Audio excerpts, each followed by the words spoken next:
Hello YouTube, Freddy Cardona here, back again with another driving and the news video for March 10th, 2023. Our mission here is to record history, and we do that by bringing you with me as I drive to work listening to 1010 Winds here in the New York Metropolitan area. Alright, let's get you right into the news.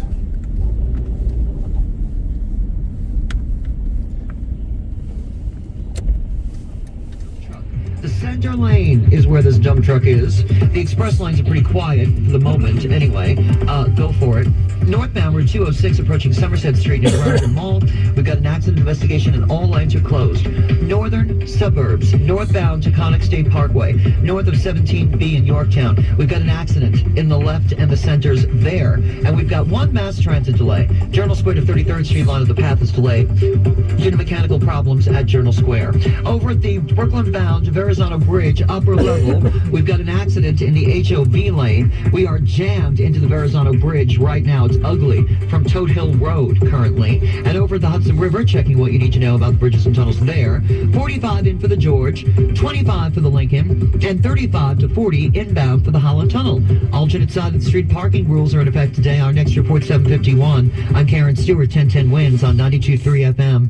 All right, Dean, we're waiting on some rain and snow in parts of the area. Yeah, Susan, it is going to get messy here tonight. I think primarily it's city and near suburbs. This comes in as rain. The distant suburbs could be wintry mix, but then as the night wears on, it could go back over to some snow for those inland suburbs. And that's where we, I think, get the accumulation of 1 to 3 inches north of I-78, 3 or more north and west of 287.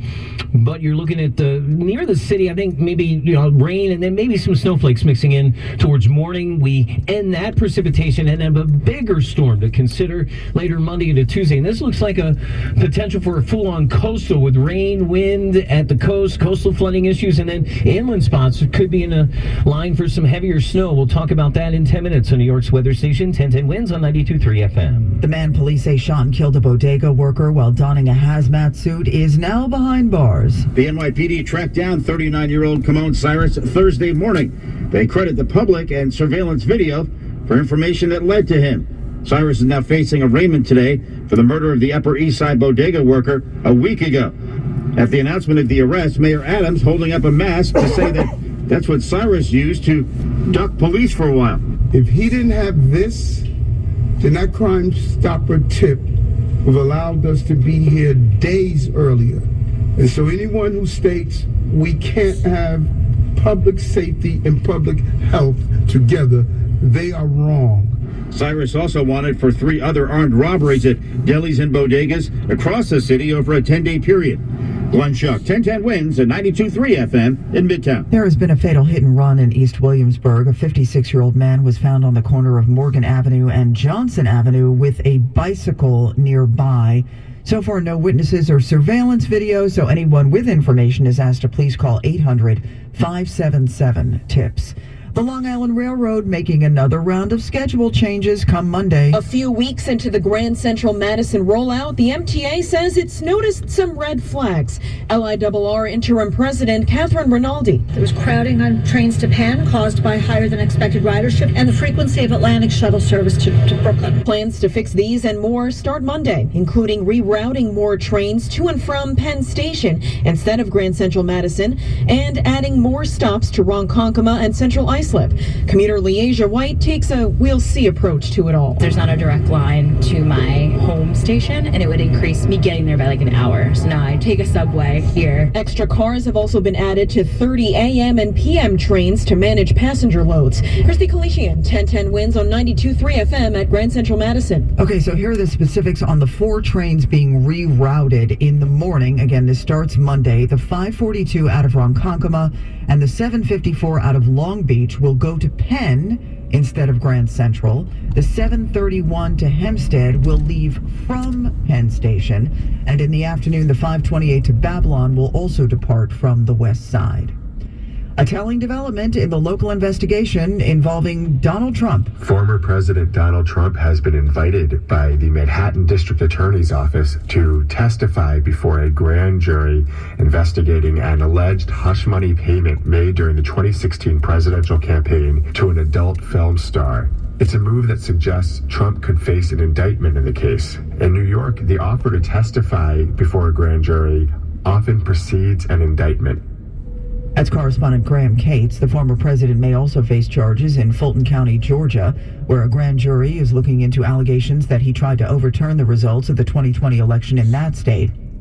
Separately, a special counsel from the Justice Department is examining Trump in relation to the January 6th riot, as well as his handling of classified documents. Looks like the 2024 presidential race is about to heat up big time. Florida Governor Ron DeSantis has reportedly made up his mind about running for president. As he heads to Iowa today, sources tell ABC News DeSantis is privately telling allies he intends to launch a 2024 bid for the White House. And his team believes an announcement will come after the end of the Florida legislative session in May or June. That's Lindsay Watts in Washington. DeSantis is currently promoting a memoir. He stops in Nevada tomorrow. The Labor Department will be out with a new jobs report later this morning. The February jobs numbers come after an unexpectedly strong January report of more than 500,000 jobs created. Economists expect to see about 200,000 jobs added last month, which is more in line with what we've been seeing over the past few months. The report is also a major factor the Federal Reserve will consider when it decides how much to raise interest rates when it meets later this month. That's Daria Albinger. A mass shooting in Hamburg, Germany, where a gunman opened fire inside a building used by Jehovah's Witnesses. At least 8 people are dead. Very clear, standing here opposite this meeting hall this morning, that the investigation is very much still ongoing. There are police standing guard outside the 3-story building. You can also see forensics experts, investigators who've been at the scene all night, moving around inside the building, but also coming in and out in those distinctive white suits. The BBC's Jenny Hill. Police found the attacker dead in the building, and they now confirm that he was a former Jehovah's Witness. Tossed out Thursday, a first-degree murder conviction in the death of Junior Guzman Feliz in the Bronx.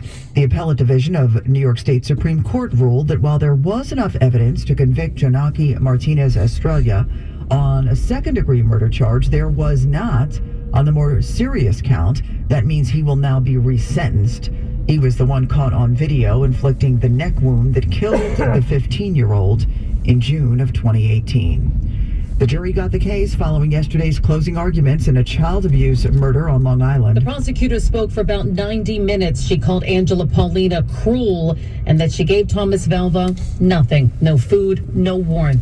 Instead, she took everything away from him and exiled the 8-year-old into the freezing cold garage in January 2020, where he died of hypothermia. The prosecutor told members of the jury, don't let her get away with murder. But Paulina's defense attorney says the prosecutor is trying to make his client into a witch. He says his client was not the nicest person. However, she had nothing to do with the day of Thomas's death. He says that Paulina's ex-fiancé, Michael Velva, put Thomas in the garage and then hosed him off outside when the temperature was only 19 degrees. Sophia Hall, 1010 Winds on 92.3 FM at the courthouse in Riverhead. 36 degrees now with a real feel of only 28. We have cloudy skies. The humidity is 60%. The winds northeast at 10, 36 going up to 45 in Central Park. And there is more snow on the way. We'll tell you when and where. Plus, we'll get your traffic report next on 1010 Winds at 92.3 FM. What you've heard about probiotics is probably wrong. I eat yogurt, so I don't need to take a probiotic. Probiotics? They don't really work. It's time to learn the truth about probiotics and join the Align Healthy Gut Team Up. Align has probiotics to naturally help relieve occasional bloating, gas, and abdominal discomfort. Try Align probiotics for a month and see how great a healthy gut can feel. Get $2 off your first month of Align at alignprobiotics.com.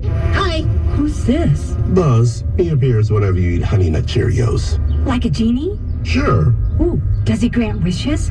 I wish I lived in a giant boot. No, I wish I could swim with a humpback whale. No.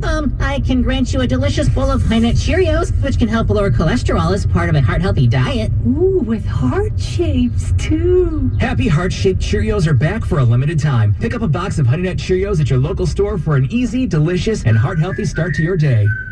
At the Home Depot, we know the world is a messy place. Keeping it clean takes science. That's why businesses everywhere have long trusted cleaning products from Ecolab to take on the toughest messes. And now, that level of clean is available for your home. Introducing Ecolab Scientific Clean, a full line of professional-grade cleaning products for all your home's needs. So you can clean like you mean business. Now available exclusively at the Home Depot. How doers get more done.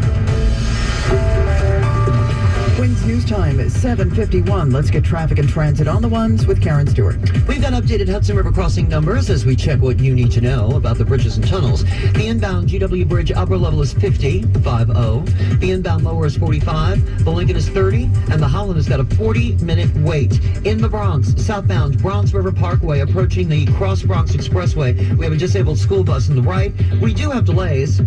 They go back to Bronx Pelham Parkway right now.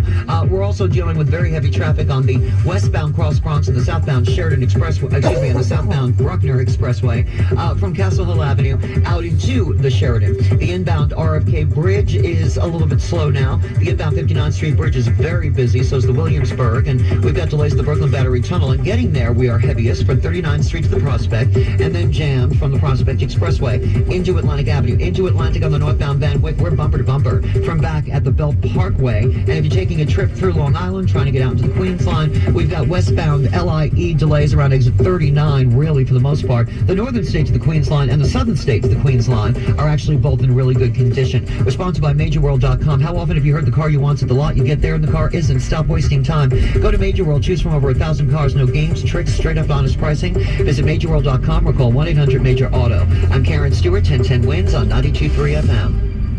We have a tearjerker of a story coming up in just a minute, Dean. Today's weather not making us so happy either. Am I right? No, this atmosphere is going to cry a little bit here later on today, tonight, into tomorrow, with mainly rain for the city and near coastal suburbs. Maybe a little wet snow mixing in initially north and west.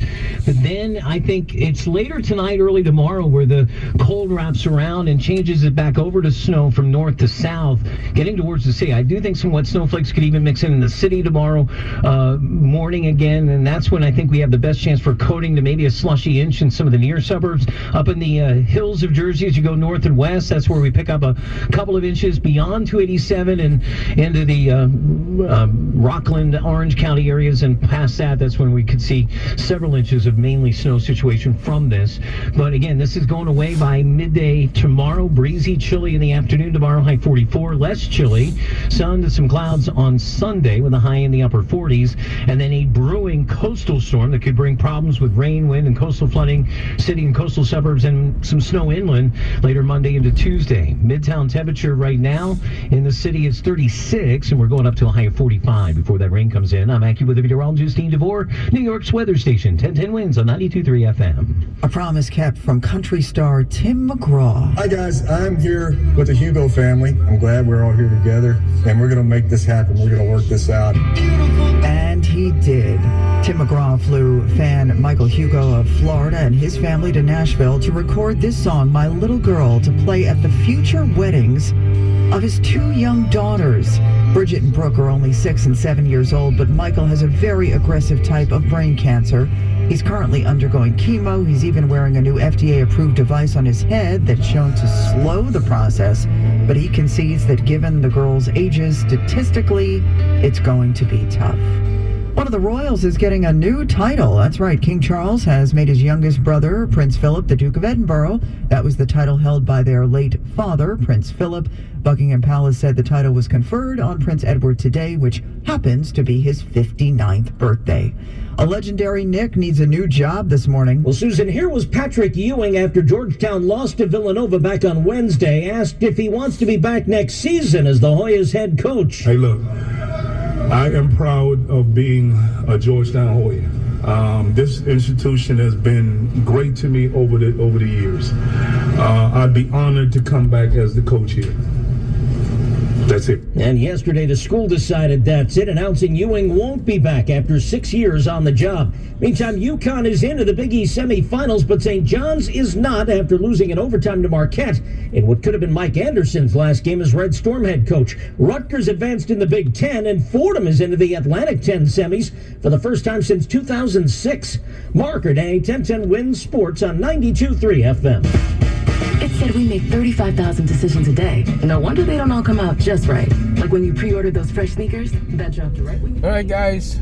Look at that car just going in and out of traffic. That light gray Volkswagen. All right, guys. Thank you so much for watching and listening to the news. A little bit of news today. Some of these episodes are not going to be very exciting. Sometimes the news can be very mundane, and sometimes there'll be really big news. But that's the draw of following this series. You never know what you're going to get when you click on my video. All right, guys, thanks again for watching. Be on the lookout for Patterson video tomorrow, Saturday, and a driving video on Sunday. And we'll see you on the next video.